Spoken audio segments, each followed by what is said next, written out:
आषाढ महिना सुरू झाल्यानंतर देवीच्या नैवेद्यासाठी, श्रावण सुरू झाल्यानंतर अनेक देवतांसाठी, तसेच भाद्रपद महिना सुरू झाल्यानंतर गणपती बाप्पांसाठी आणि भाद्रपदामध्येच ज्यावेळेस पित्र सुरू होतात त्यावेळेस पितृपक्षामध्ये सुद्धा जी खीर बनवली जाते ती म्हणजेच तांदळाची खीर।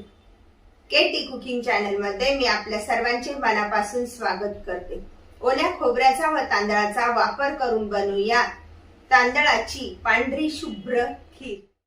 अर्धी वाटी तांदूळ घेतलेले ते प्रथम स्वच्छ पाण्याने धुवून घेऊया।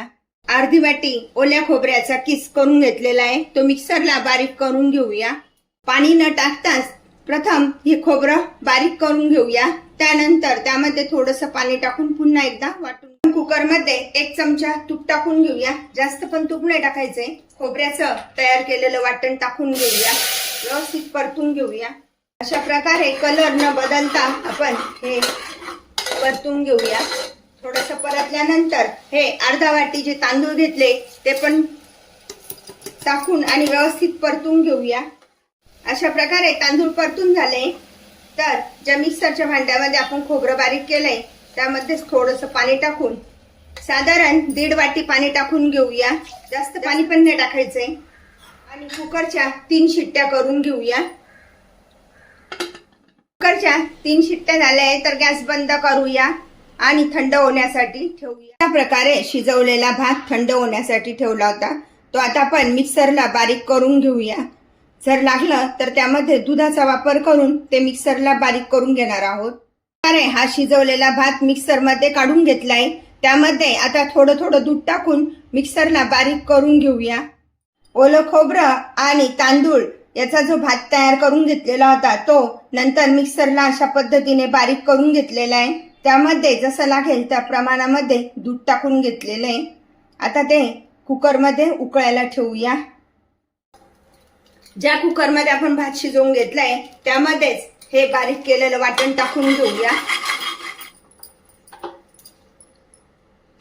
आणि आता लागेल तसं आपण त्यामध्ये दूध टाकून घेणार आहोत।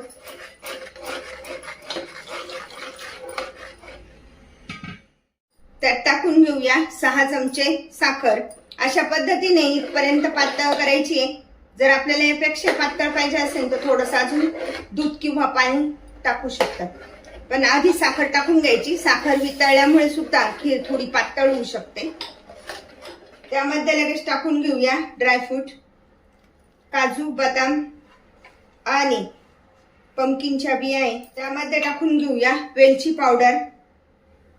3 वेलदोडे घेऊन ते बारीक करून घेतलेले आहे। आता छान उकळून घेऊया। खिरीला उकळी आलेली आहे तर गॅस बंद करूया। ओल्या खोबऱ्याचा वापर करून बनवलेली ही तांदळाची खीर खाण्यासाठी तयार। ओल्या खोबऱ्याचा व तांदळाचा वापर करून बनवा अशा प्रकारची नैवेद्यासाठी खीर।